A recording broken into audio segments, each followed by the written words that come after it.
Welcome, everyone. Happy Thursday. Is it Thursday? I never Thursday. know what It's day it is. Thursday. Yeah, I do I whatever my get you. calendar tells me to do. Same, same.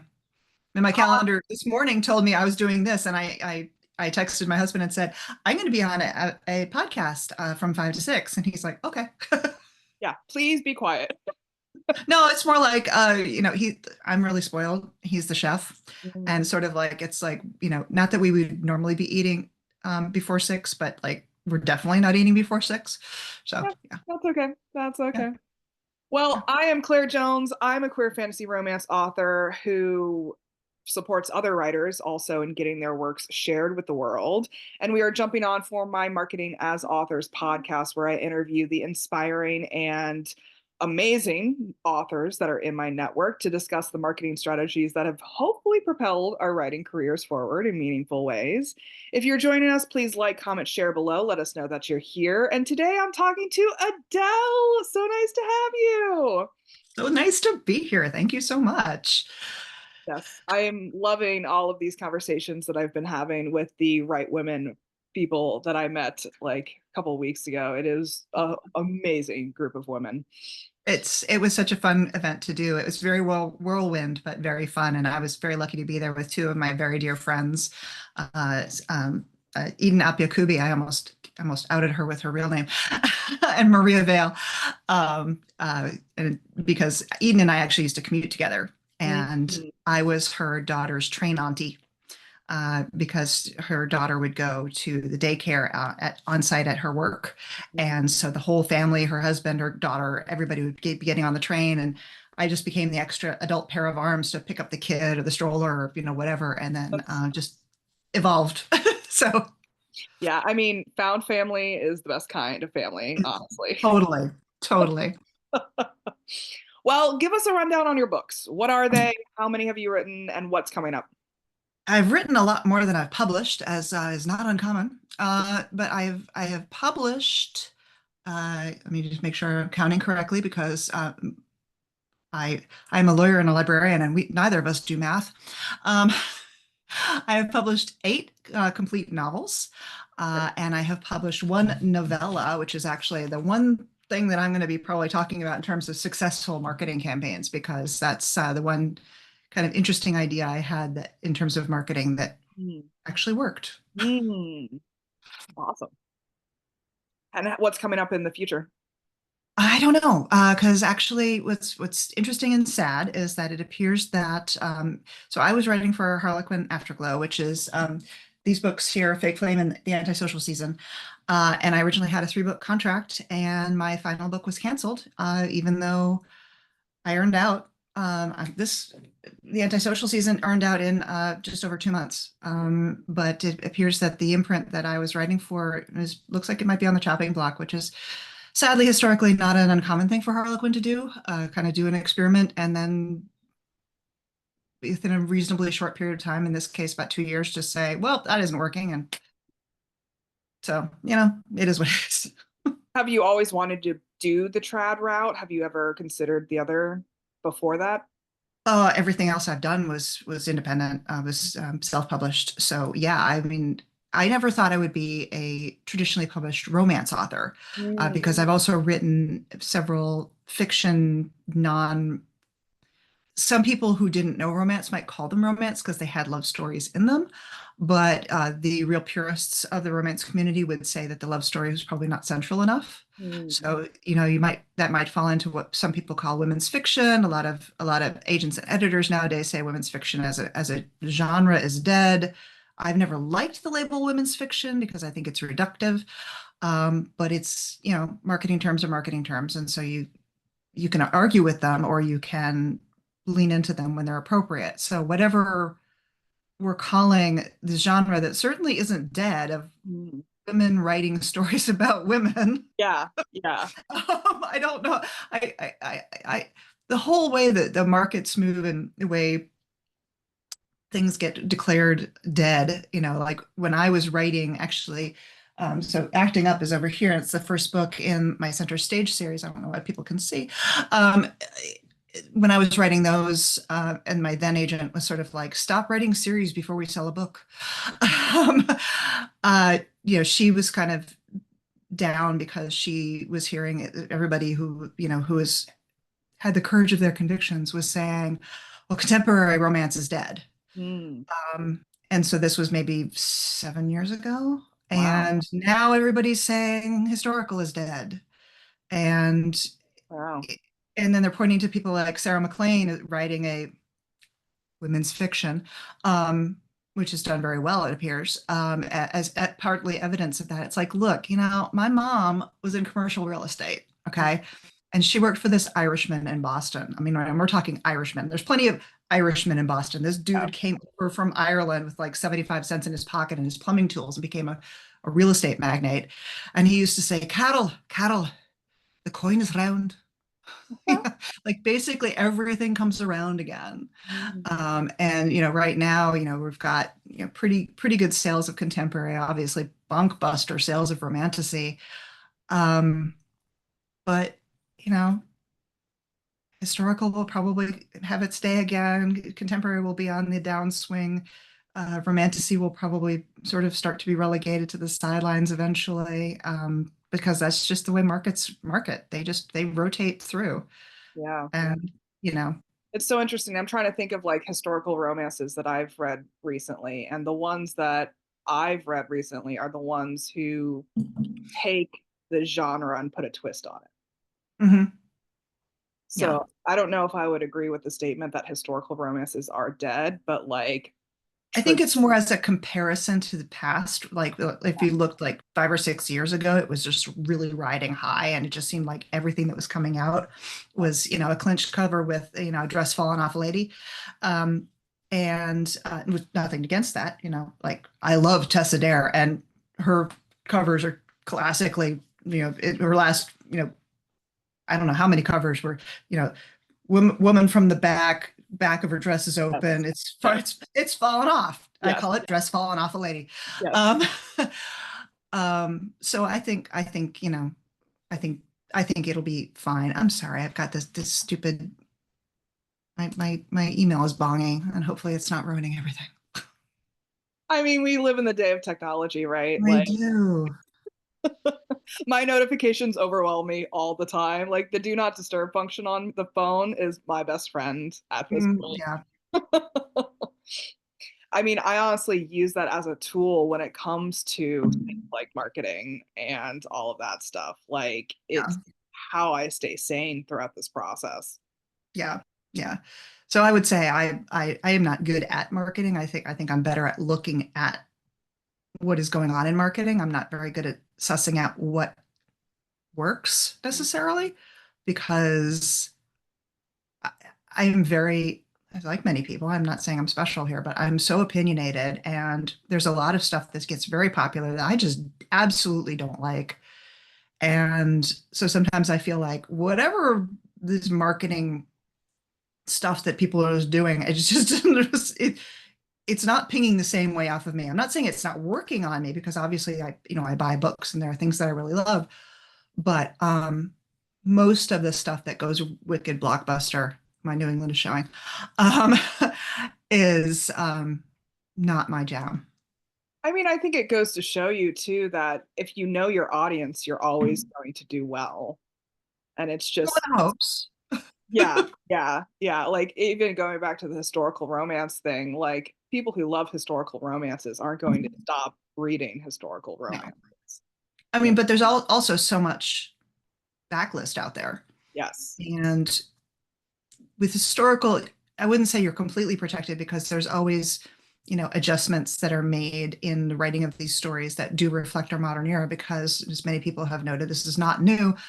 Um, Historical is always a commentary on where we are now. Mm, yes, absolutely, So absolutely. it's not like it's only about the Regency, and it's not like rooted deeply in that history only. I mean, because as again, many other people have said, I'm not bringing up anything new. There would be like five dukes. None of them would be marriageable. Uh, all but one of them would probably have one foot in the grave, and none of them would have their real teeth. Very true. You know, And they would all be so raging sexists and racists. and yeah, horrible, and like making all of their money off the backs of slave labor in other countries, mostly other countries. Um, yeah, I mean, so let's put it this way. Courtney Milan puts out a book and I am there reading it. Yeah. That's them's just facts. Yeah. Yeah. And do I wish she'd write more contemporary again? Absolutely, because I really love those stories that she wrote. I mean, um, Bet Me is literally one of my favorite books. And it proves out a thing that I have always said. And if I'm going too far afield, please reel me in. But um, I have this theory, at least about my own taste, is that I have these tropes that I hate. Mm, And if someone takes it and they write it in a particularly amazing way, that is going to end up on my favorite list. yeah. And so, I mean, I hate billionaires, Yeah. but Bet Me is one of my favorite books because it really, like you said, it takes a different spin on Yeah. the billionaire. I mean, part of it is that, he was born into it and he's willing to give it up, at least temporarily. Um, and it also sort of shows, not to give too many spoilers, but for a book that's been out for what, 10 years. um, but if you haven't read the book, I wouldn't want to spoil it for you because it really is really amazing because it also shows the underbelly of what that kind of great wealth can do to you and how it can twist you. um, but so like I love that book. I hate Secret Baby, and one of my favorite books is Serena Bowen's Bountiful. Mm, um, Partly because just she really made it realistic as to why they would not, yeah. um like she wasn't hiding the kid from him. She actually tried to find him, and she made it very realistic as to how he couldn't be found because she is this small town, you know the town bike. Mm, And in other words, she likes sex and she's in a small town and she gets a reputation. And he's in town for, a couple months on vacation. And he starts to tell her, introduce himself. She's like, no last names. And then when she realizes she's pregnant, she's like, oh crap, yeah. this is guy Dave, Yeah. Yeah. who's the father of my child. I can't find him. Yeah. Yeah. I mean, I honestly think that that's what makes books good these days because I'm sure you've come across this phrase before where like nothing's new anymore. Everything's just repeated from the past, right? And you know what? You can find that quote back into literal antiquity. Yeah. Yeah. Right. And so I think It's like kids these days. it's just how you package it, how you approach it, how you play with it. Hmm. Because Yeah. I, Yeah. So like one of the books what book that I'm currently writing, which will hopefully my agent loves it because we've been good. I wrote a 15-page synopsis for this wow. at her bequest because she really wanted to know exactly where this book was going. And I started out as a pantser. Okay. Yeah. So this took me about a year to work through this 15-page Wow. synopsis. But part of the premise of it is, and it's not one of the main characters, but one of the driving forces behind what creates the circumstances of the plot is a billionaire's ex-wife. Mm, So here's somebody who she married him right out of college. She didn't sign up for this. She was not a trophy wife. She's basically a Mackenzie Bezos type. mm, And the premise is that when she gets divorced from him and community property state and no kids and she gets half, um, she says, what do I want to do with my life? And she was a journalism major in college. And basically she goes, I want to create a media empire that is not beholden to moneyed interests, including mine. hell yeah. And so that's the platform for this book that I'm currently writing. Yeah. Um, because again, like you said, a twist on the billionaire. This person she wasn't a titan of empire. She was somebody who fell in love with somebody who ended up being a dirtbag. I mean, there's nothing more real than that. But he just happened to be a dirtbag that made over $1 billion. Yeah. So Has finding these twists, these like perspectives, always been a natural process for you, or is that a skill that you've had to build over the years? it's a skill I've had to build. And it's funny to sort of get back to actually the marketing of it all. Um, the one interesting marketing idea that I did have was that I had written this story, The Wedding Bait, um, and it's a novella, and it's only been in print for several months now. I actually released it as e-only for 3 years, and I got print copies just for the Right Women Book Fest, actually, because I knew that my former next door neighbor, who always wanted it in print, was going to be there, and she did indeed buy a copy. So mission accomplished. um, um, the most creative idea I had was I had this novella, and I had originally written it for a an anthology call. Mm. And then that press, as many small presses have done, flamed out spectacularly and imploded. And I went, well, I have a novella in my hands. I have a history of self-publishing, and I can put this out myself. And I and my friend, and now I'm going to forget names, Ainsley Payton, who's an author in Australia, we actually created, this is not the original cover, Mm. because finding a good looking silver fox Mm. on stock photography back in the day was not easy.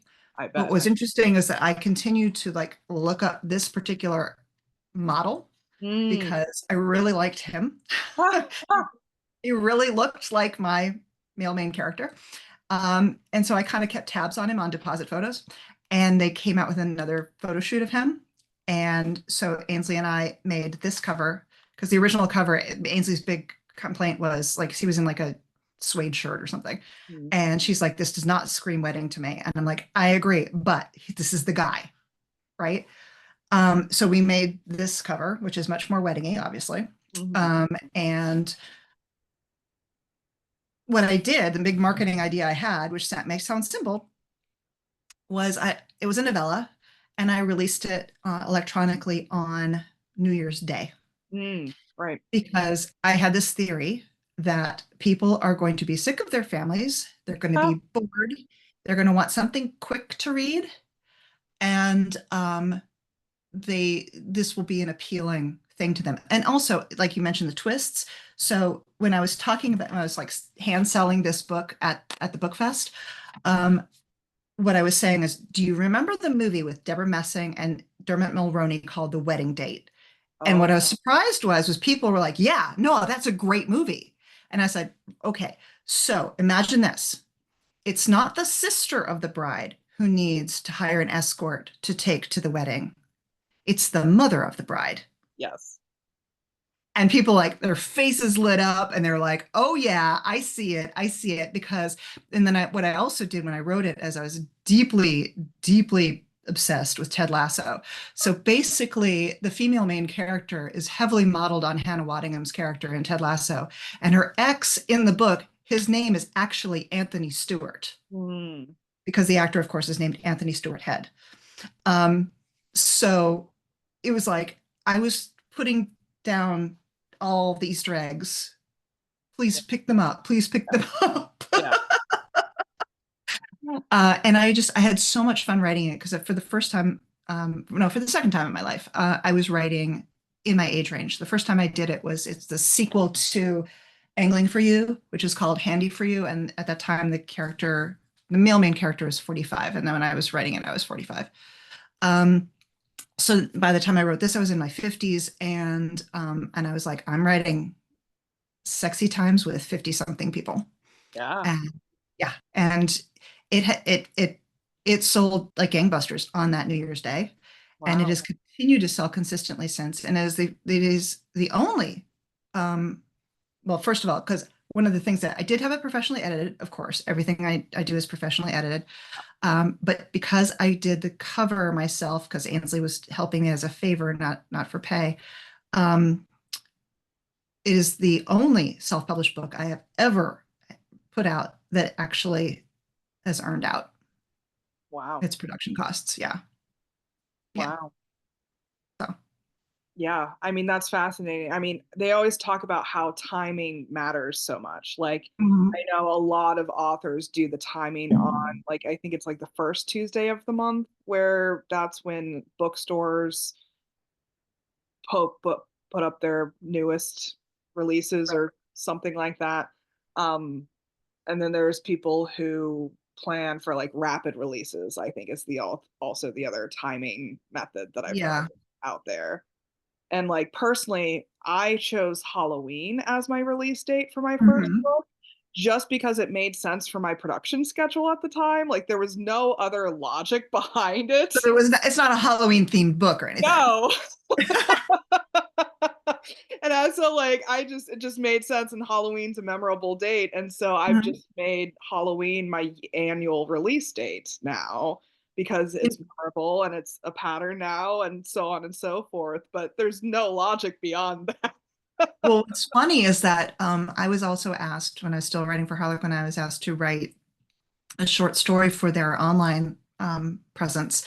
They have like monthly short stories that they produce, and I had already written Fake Flame and the Antisocial Season, and I knew that this story was going to come out sort of like serially, but in the same month that the Antisocial Season came out. So I took a secondary character from the Antisocial Season. I made her an enormous fan of Halloween because this was in October, and wrote a four-part short that was about her having a second chance with the guy who'd gotten away. And they were both massive Halloween fans. And they show up at this like Halloween costume party at a bar that they used to go to together. And she's dressed as what's her name from The Nightmare Before Christmas, and he's dressed as Jack Skellington. Oh, yeah, yeah, yeah. So Jane? yeah, Is her name Jane in Nightmare Before Christmas? Sally, Sally, thank you. Sally, yeah, It's yeah. very simple. Sally. Yeah. Yeah. And it's funny because I have a colleague who's super into Halloween. She's very gothy and I'm like tall and blonde and colorful and she is, short and dark haired and very gothy and only wears black and we get on like a house on fire and and I was kind of like can you like does this work for you? And she's like, "Oh my God, this is so cute." I love it. Yeah. And I love that we're talking about timing because that's almost a production strategy more so Mhm. than a marketing strategy. And I think it's a great example of how when you are planning for both production and marketing at the same time and using a comprehensive strategy between the two, then all of your decisions are kind of made for you at the end of the day. Yeah, I mean it certainly helps. You know, like I've done, I guess, what you might call rapid release because the Center Stage series, which is starts with acting up, is a four book series, and I released them all within the same year Mm, um, because they'd been sitting there forever. yeah. Felt like to me forever, couple few years. Because acting up was the book that got me my first agent, and then it went around to everybody. It almost sold a bunch of times, didn't make it. That whole deal. Um, and then I had all, these three other books because as my agent told me, she said, stop writing entire series when we haven't sold the first book. But I had been writing on my own for so long and been doing my own thing for so long. I just was sort of like following my own nose Yeah. rather than actually thinking about strategies or anything like that, which I mean, it made the writing fun. Um, and I'm still having fun doing what I'm doing. Don't get me wrong, but it's a different kind of fun. So How did you capitalize on the success of the New Year's release? um, I don't know that I did. I don't know that I knew Valid, how. valid. I know, I gotta be completely honest with you because I'm really, really shitty at marketing. Yeah. Um, and this is again, I am not unlike all the other girls or unlike all the other authors. I am just like so many authors. Marketing to me is a black box. It seems to me like the best marketing I've ever had has come from reach that I don't have mostly on social media, I think. Um, but like there was interesting stuff like when Fake Flame was first coming out, people who played online games or on their phone, and I played online games on my phone. I've never seen a book advertised in a game on my phone, but people were coming to me and saying, "Oh, I saw Fake Flame on an ad on my phone." I'm like, "What?" So there are so many corners of marketing that are going to be opaque to the average person because there's just there's probably thousands of outlets and thousands of ways to reach people. And, like I have been subscribing for years to David Gaughran's email newsletter. Mm, And he's big on like Facebook ads and stuff like that. And I've mostly like they come in and he's very engaging and very like seemingly very nice. And he certainly gives away a lot of his time to this and all that. But I'm like, I hate Facebook already. I don't want to hate it more. right. Yeah. Because it's like that's where my mom is, right? I don't want to hate it. There's people that I don't interact with on any other platform that I still want to connect with who are there. So that's the only reason why I'm still on Facebook in any capacity. Yeah. So, there's these certain avenues that I'm just sort of like, I would rather drive bamboo shoots under my fingernails. Right. No. Yeah. Yeah. But it seems like you enjoy doing in-person events too. Mhm. I do. Like I was reviewing your outline before we before we started talking, and one of the questions was like, how did you start writing? And I started writing because I've always needed a creative outlet. Mm, Because for the first, well, from age 10 to age 21, I was an actress, mm, and so while I have done other things, I had a very long stint of knitting. And designing my own patterns, designing my own lace patterns. I mean, so when I do a deep dive into a thing, I do a deep dive into a thing. Um, but storytelling is really the thing that has always been the most powerful and compelling thing for me. mm, So yeah, I do love storytelling, and I have far less capacity for being out there the way I used to be out there. Um, but yeah, if I'm prepared for it, I do like an in-person event, as long as I know I can take a big long nap after. right. Yeah, I know. I sometimes if it's like an all day or like all weekend festival, I just have to go hide in the bathroom sometimes. Yeah. I mean, I used to really, really love going to RWA National back before it imploded. Um, because I would see so many of my friends there and so many people that I admired. Mm, And that was rejuvenating for me. And one year, they used to have these very like highly organized, like 3 minute, 5 minute, I don't know, very short meet and greets with agents and editors. And the organization was like the military could learn a thing from this. Okay. So they would have like people would be like it would be two lines, right? And there would be the line where people were going to go in next, and then there was the other line was the people who were going to go in after them. mm, And what I did one year, and it was so much fun, is I was one of the hype women, and I mm. would just go up and down the line. I'm like, "You're ready, aren't you? You're ready. Yeah, you're. Do you want to do your pitch for me? No, no, it's fine. No, like, oh, you do? Okay, give it to me. Give it to me. Oh Wow. my God, that's so amazing. Just and that was so much fun for me because it was like zero stakes for me, but people were coming back to me afterwards and saying, "Thank you. You helped me so much. I felt so confident going in there." And I mean, like, is there a better feeling than that?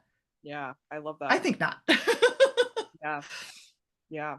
So, I mean, so I guess your acting over the years and stage presence and combined with that like a desire to connect with your people mhm. supports you in doing in-person author events. Yeah, because also part of it is, well, I was being very genuine at the festival and I was being very genuine in that hype line. There is also some element of performance to it. Yeah. And if you're a good actor, there is something of you in every performance, which isn't to say that every, like the whole, people like often like to sort of dive into any kind of creative work and say, oh, this is autobiographical. No, not necessarily. But you bring yourself to everything that you do. Yeah. And people who can't recognize the difference, I don't know what to tell you. But, um, and so I can sustain a performance for a really long time.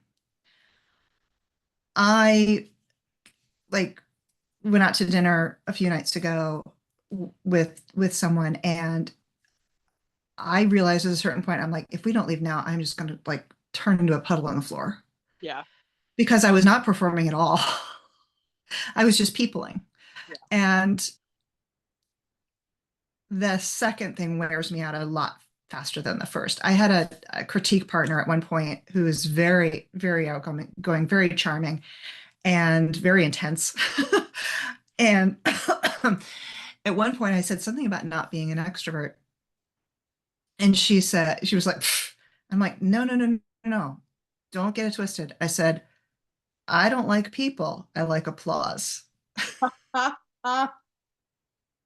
I'm a performative introvert. Yeah.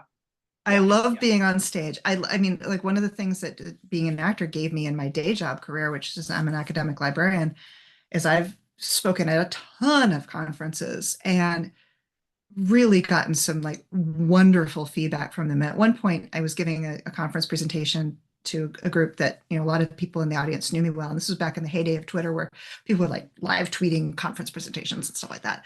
And I went and reviewed the conference tweets afterwards. And this person was like, oh, she just said she had formerly been an actress. Now everything makes sense. Yeah. So, yeah. Yeah. I mean, what I'm picking up here is like, A, it's about knowing your audience, like knowing that the people who would be bored and looking for something short to read on New Year's Day Mhm. is your audience and to plan your launch schedule around that. And B, it's about connecting with them in a meaningful way and knowing your strengths as Mhm. you try to connect with them.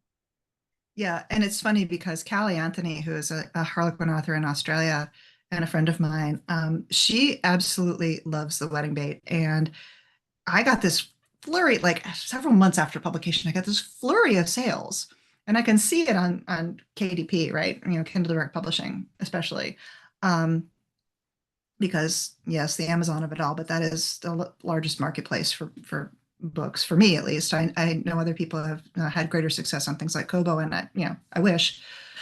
But anyway, I saw this like sustained flurry of activity, and I like maybe a month later, I traced it back to she had done this TikTok where she like sang the book's praises. Mm, And it was so sweet of her. I had no idea. And then like she's since like gone on to like talk about it as like one of her favorite novellas and all of that, which is like that's huge for me because you know novellas are hard.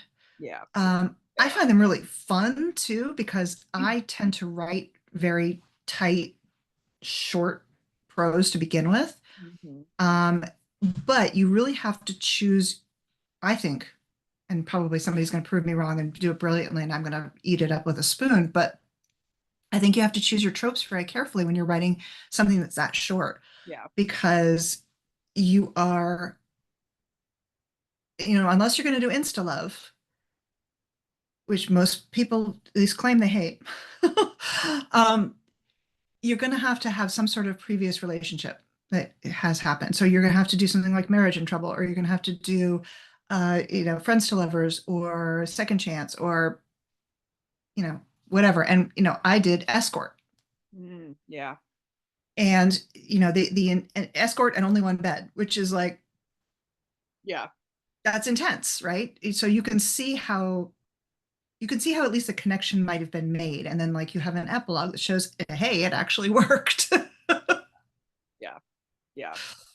Yeah. Have you tried any marketing methods that just don't work for you?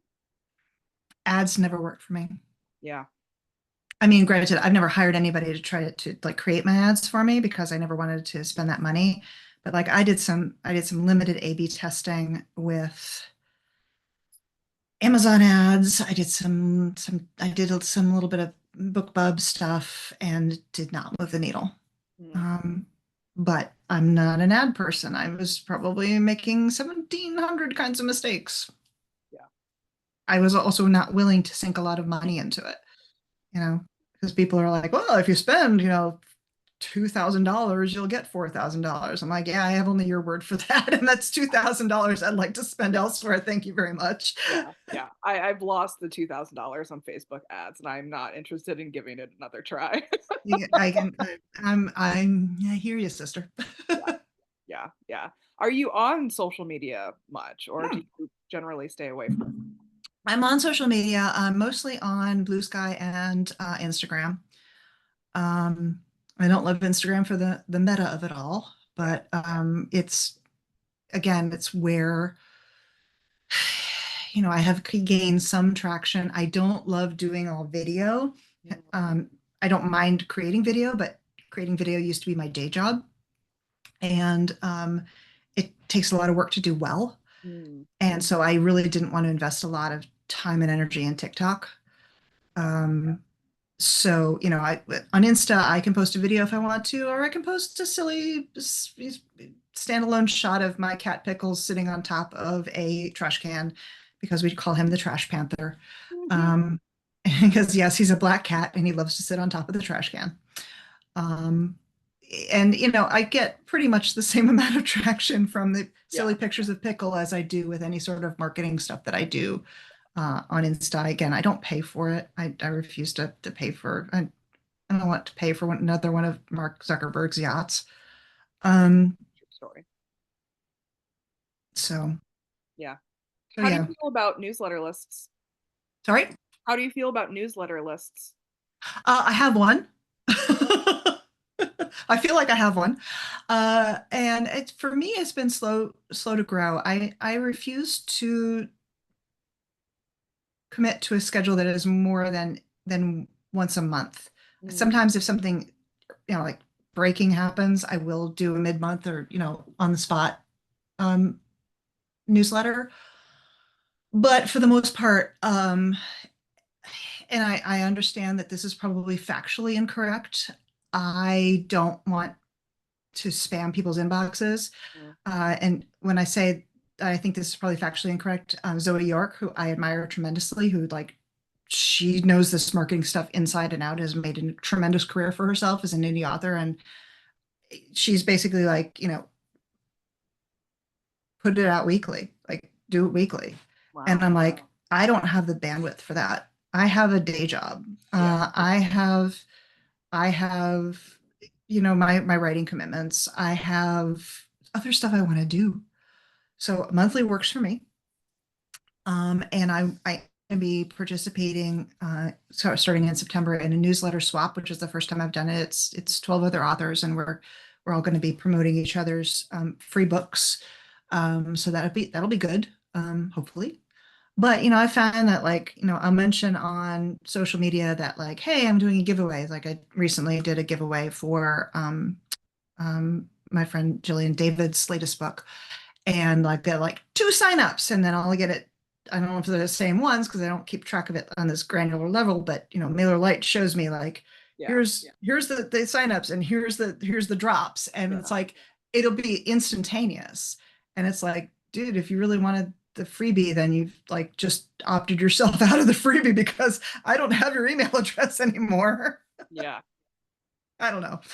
I don't know. I choose to look at the newsletter as, and it might sound cheesy, but like I start every one of them with "Hello, friend," Mm, because you know, these are people who have chosen to invite me into their inbox. So as far Hmm. as I'm concerned, we're friends. Hmm. And I have usually two parts of the newsletter, which is like, hey, here's the hopefully the brief news. And then I have a feature which is stuff I'm enjoying. Hmm. And it can be anything. Yeah. Uh, Yeah. it's often books, but sometimes it's a movie that I've just watched or a television show I'm really enjoying or really anything. And so that sort of keeps me going in terms of like, sometimes I'll say, hey, I've got almost nothing to say here in the news, but like, check out the thing I'm enjoying because I think it's really cool. Yeah. Um, that kind of makes it feel a little less like, hey, I'm just marketing myself, which Yeah. feels just Yeah. terrible. Yeah. Um, so, Yeah. Yeah. I honestly believe it's more personality at the end of the day. Like, I think what we've been talking about here is being cognizant of your personal brand more so than like, yeah, you need to know what your books are about and be able to like communicate that to people, right? But right. it's also about how do you package yourself as an author. Yeah. And honestly, my books are kind of all over the place. I mean, the most coherent series that I have is the Center Stage series. So it starts with acting up. All of them have acting in the titles. It's acting up, method acting, acting lessons, and fast acting, Mm. right? And it's because it's totally down to my past career as an actress. Yeah. Um, and ironically, when I wrote acting up, uh, because all of these books have at least some element of theater in them. Mhm. Um, Acting up being the one that's like deeply set in a theater, literally starts in the audition room and ends on opening night. Mm. And I've actually recently made it perma-free, so go to town, people. Um, and as a former actress and a former stage manager, I was sort of thinking about things, and I was like, all of these books that people write, and let's be very, very clear, most of them you can tell they have never done, they Yeah. might have done a high school stage production Yeah. in their lifetime, but they have never done professional theater. Yeah. Okay. They all feature actors as the main characters. Mm.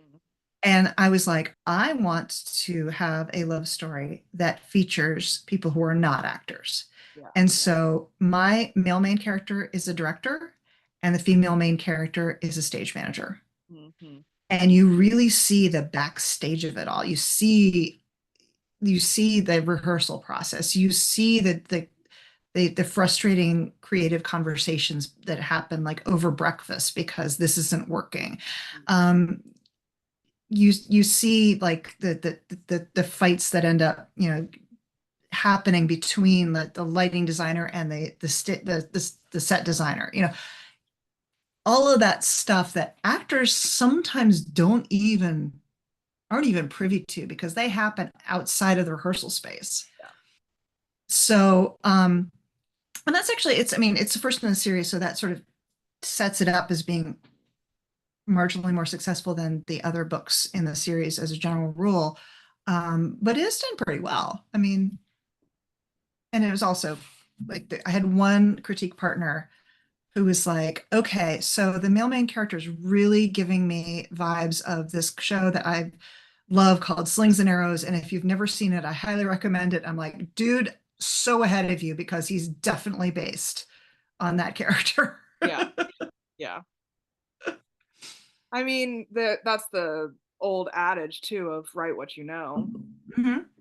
And I think that attention to the granular detail in that is also what makes it a good read for people because you're Well, not skimming it's or assuming or anything like that. well, and I wasn't assuming because one of the things, having been a stage manager myself, but having been out of the game for at least 20 years since you know, when I wrote the book, one of my college roommates, because I was a theater major in college, she is a stage manager for Broadway tours.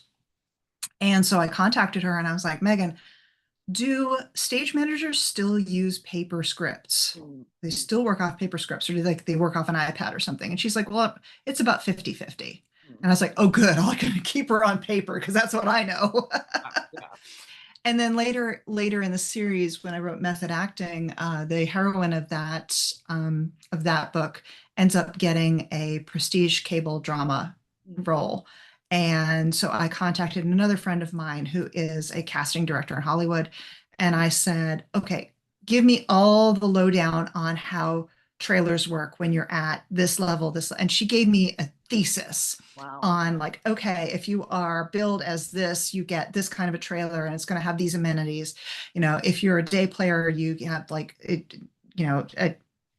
this, and then you have to go to the bathroom, the honey wagon, and like, so she actually gave me more than I needed, but I was still able to use some of the stuff that she gave me that I didn't know that I needed as like as a comparator. So like I could show how far this actress had gone because she'd only ever had that kind of trailer. Yeah.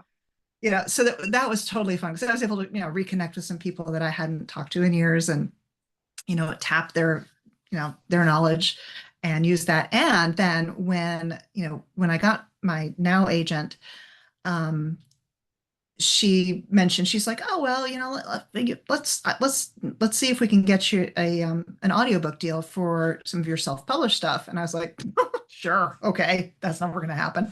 And she got me a deal, an audio deal for the Center Stage series. Hmm. And the person who narrated those and who also narrated the Antisocial season is a Hollywood actress named Monica Plant. Mm. And we've done podcasts together and we've become friends. And at one point on podcast, I said, I was really like when I realized she was going to do it, I was like worried that because she's also done theater.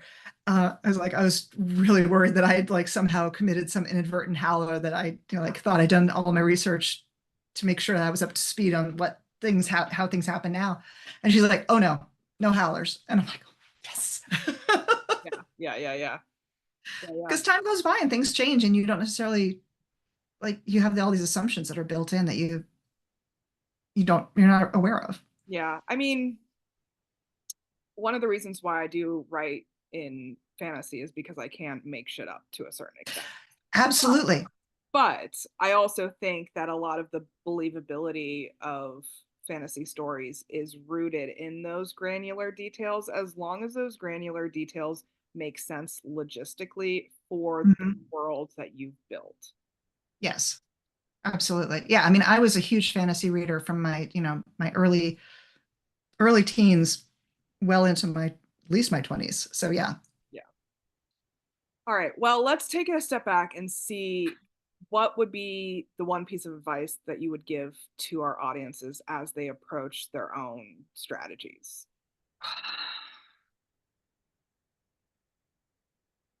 Golly. I guess, I mean, the biggest thing I guess I would say is that, your online friends, and I'm including people that you like interacted with parasocially and they have responded to you. I'm not talking about like, hey, I'm a big fan of this person and like they've never given me the time of day. Is that like if you have like a built-in social media friend group, um, know that they're probably going to have your back. Mm, They are probably, and this is not a strategy. It's kind of like hope is not a strategy. It's just true, but it also isn't nothing. And if you have a cadre of people who are starting to do this thing at the same time you're doing it, tap into that network as well. Because, one of the things that's really hard in this business is that, again, not groundbreaking, but it's very solitary. And you can sometimes feel like you're the only person who's going through this or doing this thing. And I can guarantee you, you're not. yeah. I can absolutely guarantee you, you are not the only person. This is not the first time this has happened to anyone. And having those group chats, having those connections with people who are in the same space as you are. And to be honest, I mean, some people will like go, like some of the people that I was sort of like in the trenches with when I was really, really starting out are like big names now, right? So you're not always going to be going in lockstep. And keeping your eyes on your own paper and being happy for those people who are succeeding, even if you don't feel like you are right now, is also very important. And that's hard sometimes. I mean, I got when my dear friend Eden Apikubi got her deal, I was breaking up with my first agent. I was legitimately very, very happy for her. And I was also very devastated for myself. And holding those two things in your mind at the same time is very, very hard. Yes. But it's also very important because those friends, if they're really your friends, are going to be so important to you through every step of the process, through successes, failures, um, all of it.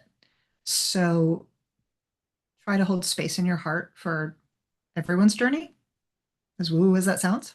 Yeah, absolutely. And I think there's also an importance here to underline that these online colleagues are also not the same as your in-person family and friends, True. too. Yeah. Because I think so many people are disappointed when their in-person family and friends don't support them throughout this Hmm. process. And Yeah.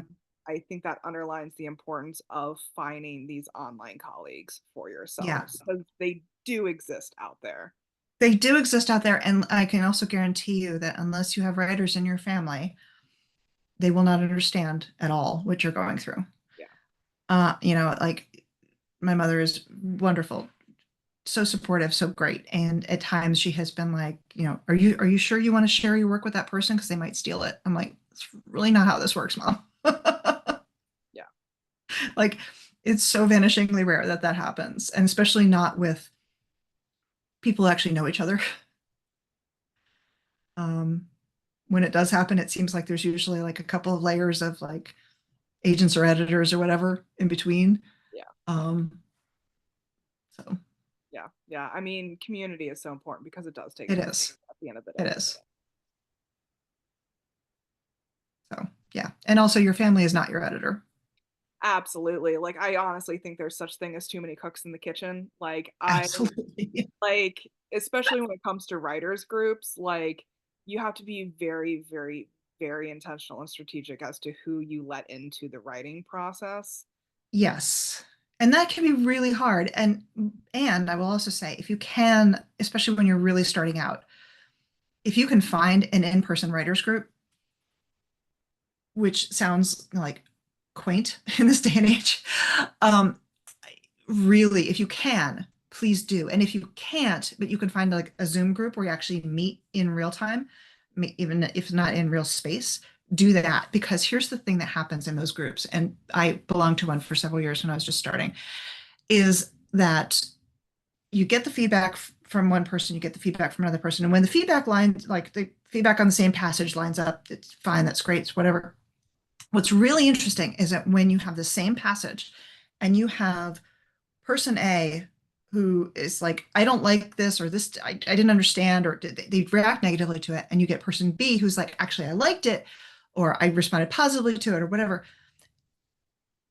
What's the learning moment is the conversation that ensues from that disagreement.